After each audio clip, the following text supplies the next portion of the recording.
Hello, good morning everyone. In the last video lecture we have completed exercise 4.3 question number 1 to 3. So today we are going to start question number 4. So let's see what is given in question number 4. तो यहाँ पे मैंने question को लिखा नहीं है, केवल solution है मेरे पास. आप क्वेश्चन को बुक में देख सकते हैं, साथ साथ मैं यहाँ पे पढ़ते जा रहा हूँ और बुक में क्वेश्चन को देखते जाइए. ठीक है, तो क्वेश्चन क्या है? The taxi fare in a city is as follow. Taxi fare का मतलब क्या होता है? तो टैक्सी का जो किराया लगता है, जैसे अगर आप एक जगह से दूसरी जगह कहीं ट्रैवल कर रहे हैं तो जो टैक्सी में जो चार्ज किया जाएगा, किराया लिया जाएगा, उसी को हम लोग क्या बोलते हैं? Taxi fare. ठीक है, तो टैक्सी फेयर का जो चार्ज है वो किस तरीके से है वहाँ पे दिया गया है. For the first kilometre the rate is 8 rupees. ठीक है, मतलब ऐसा समझिए कि आपको यहाँ से एक ए से और आपको बी तक जाना है, मान लीजिए आपको. ठीक है, तो टोटल हो सकता है कि कितना भी किलोमीटर होगा, मान लीजिए 5 किलोमीटर. ठीक है, तो ये जो टैक्सी चार्ज करने का इसका तरीका ये है कि स्टार्टिंग के 1 किलोमीटर का, मान लीजिए यहाँ से लेकर यहाँ तक आपका 1 किलोमीटर है, तो स्टार्टिंग के 1 किलोमीटर का आपसे लेगा 8 रुपये लेगा. ठीक है, स्टार्टिंग का 1 किलोमीटर का लेगा आपसे 8 रुपये. उसके बाद का जो भी किलोमीटर होगा, जितना भी किलोमीटर आप जाएंगे, तो उसको आप कितने के हिसाब से कितने हिसाब से लेगा? 5 रुपये लेगा पर किलोमीटर के हिसाब से. ठीक है, तो मान लीजिए आप ए से बी तक आप गए और टोटल मान लीजिए कि ये 5 किलोमीटर गया. मान लेते हैं कि आप टोटल कितने डिस्टेंस ट्रैवल किए? 5 किलोमीटर, जिसमें से 1 किलोमीटर का आपको आप कितना लेगा वो चार्ज? 8 रुपये लेगा. तो बचा कितना है यहाँ पे? 5 में से 1 गया तो 4 बचेगा, 4 किलोमीटर बचा. अब ये 4 किलोमीटर आप जो जाएंगे वो कितने के हिसाब से लेगा? आपसे 5 रुपये के हिसाब से. तो टोटल आपको कितना देना पड़ेगा? 5 4 जा 20 रुपीज़ यहाँ पे देना पड़ेगा और 8 रुपये वहाँ पे देना पड़ेगा. तो टोटल कितना देना पड़ेगा आपको? 28 रुपीज़. ठीक है, मतलब इसका जो चार्ज यही है कि स्टार्टिंग के किलोमीटर का, पहले किलोमीटर का 8 रुपये लेगा, उसके बाद जितने भी किलोमीटर जाएंगे उसमें आपको कितना देना है? मात्र 5 रुपये के हिसाब से देना है. अगर आप मान लीजिए 10 किलोमीटर गए तो 10 किलोमीटर के हिसाब से आप 1 किलोमीटर का देंगे 8 रुपये के हिसाब से. बाकी का जो 9 किलोमीटर है वो किसके हिसाब से आपको देना पड़ेगा? 5 रुपये के हिसाब से देना पड़ेगा. ठीक है, तो 9 5 जा 45. उसके बाद आप दोनों को ऐड कर दिए तो आपको कितना देना पड़ेगा? 53 रुपीज़. ठीक है, तो इस तरीके का कुछ यहाँ पे ये चार्ज है. ठीक है, तो करना क्या है आपको यहाँ पे? Taking the distance covered as x kilometre, मतलब क्या करना है? डिस्टेंस को x में लेना है और जो फेयर है उसको किस में लेना है? y में लेना है. ठीक है, तो डिस्टेंस मतलब वेरिएबल यहाँ पे दो ही चीज़ है. एक तो आपका डिस्टेंस वेरिएबल है, डिस्टेंस वेरी कर सकता है, चेंज होगा, और डिस्टेंस के हिसाब से आपको चार्ज देना पड़ेगा. तो जो आपका फेयर है, जो किराया है, वो उसको वाई लेकर के चलते हैं लोग. ठीक है, तो चलिए स्टार्ट करते हैं. तो क्वेश्चन में गिवन ये है, fair for the first kilometre 8 rupees, और उसके बाद के जो भी किलोमीटर है सब्सिक्वेंट डिस्टेंस के लिए जो चार्ज है वो कितना है? 5 रुपये पर किलोमीटर. ठीक है, चलिए तो ऐसा मान लेते हैं कि टोटल हम लोगों ने कितना डिस्टेंस ट्रैवल किया? x kilometre. मान लेते हैं कि टोटल कितना डिस्टेंस ट्रैवल किया आपने? x kilometre.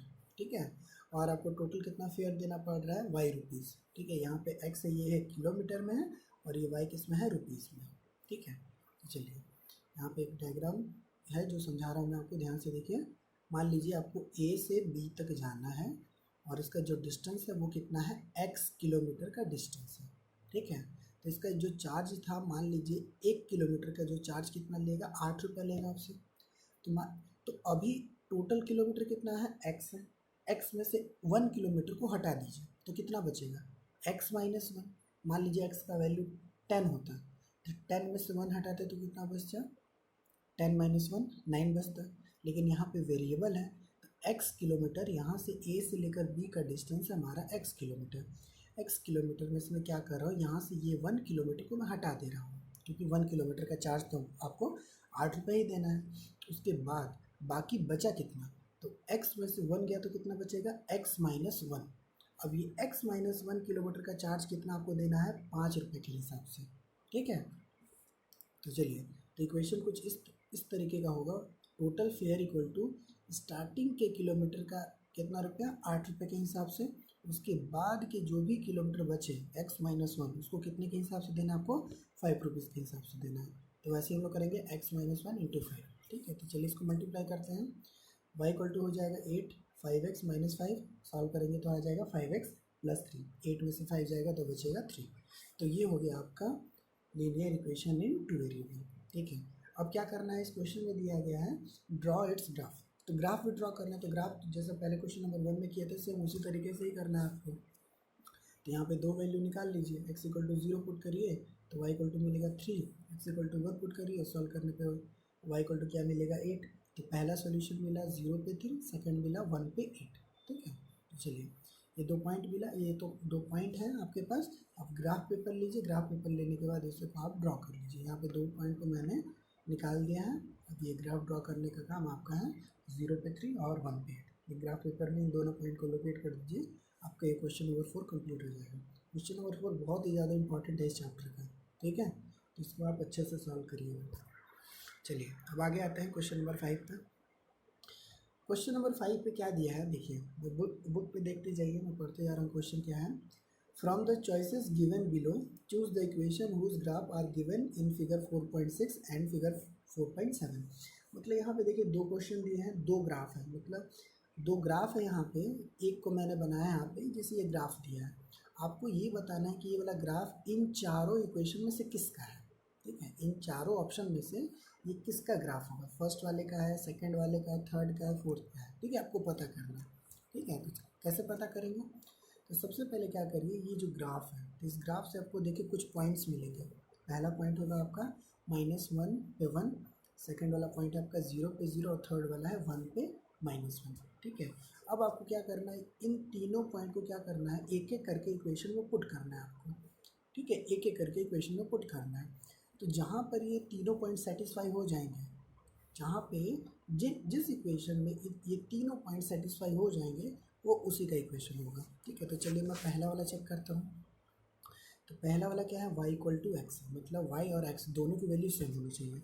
तो देखिए x= अगर हम -1 पुट करते हैं, यहाँ पे देखिए फर्स्ट वाले पॉइंट के हिसाब से x के जहाँ पे -1 पुट करेंगे तो y कितना आना चाहिए, 1 आना चाहिए इस पॉइंट के हिसाब से, लेकिन y कितना आ रहा है हमारा, -1 आ रहा है। तो इससे ये पता चल रहा है कि ये जो फर्स्ट वाला इक्वेशन ये तो सॉल्यूशन हो नहीं सकता।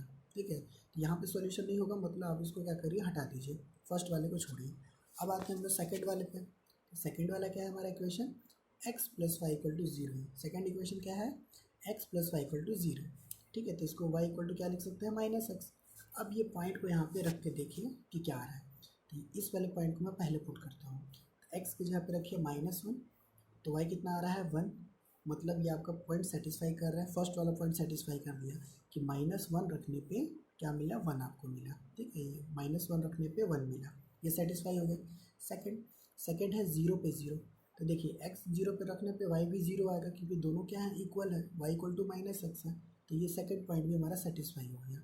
अब आते हैं लास्ट पॉइंट। लास्ट पॉइंट क्या है हमारा, 1 पे -1, तो x = 1 पुट करिए, y = -1, मतलब ये तीसरा पॉइंट भी हमारा सेटिस्फाई हो गया।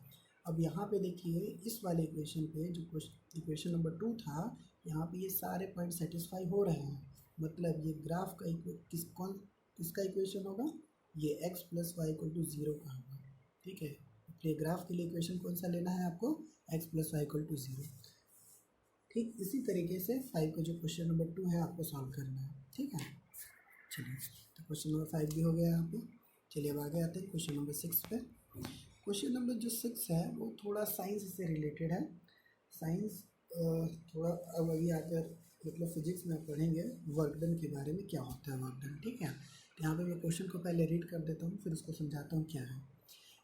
If the work done by a body on application of a constant force is directly proportional to the distance traveled by the body, express this in the form of equation in two variables and draw the graph of the same by taking the constant force as 5 units. Also read from the graph the work done when the distance traveled by the body is first है 2 units और second है 0 unit. तो देखिए, तो ये question का मतलब क्या है, ये क्वेश्चन में क्या दिया है कि थोड़ा ये साइंस से रिलेटेड है, फिजिक्स का पार्ट है ये। तो फिजिक्स में आप पढ़िएगा आगे चल करके कि वर्क डन, तो वर्क डन = होता है, तो फिजिक्स में वर्क डन का फार्मूला होता है फोर्स इनटू डिस्प्लेसमेंट। क्या होता है, फोर्स इनटू डिस्प्लेसमेंट।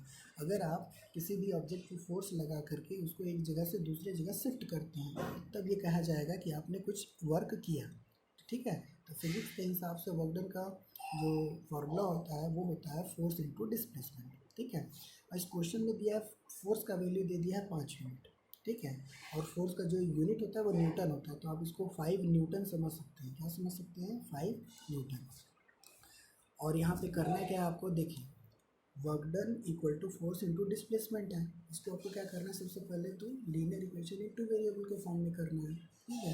तो देखिए हमेशा जो डिस्टेंस या डिस्प्लेसमेंट जैसे जो चीज़ होता है उसको हमेशा एक्स से रिप्रेजेंट करते हैं, ठीक है। और दूसरा क्या बच गया हमारे पास, वर्क डन बच गया, तो वर्क डन को हम लोग वाई ले लेंगे। फोर्स को यहाँ पे क्यों नहीं ले रहे हैं, क्यों? क्योंकि फोर्स का वैल्यू 5 यूनिट ऑलरेडी दिया हुआ है, तो इसको हम वेरिएबल नहीं ले सकते। वेरिएबल केवल हम वर्क डन और डिस्प्लेसमेंट को ही ले सकते हैं, ठीक है।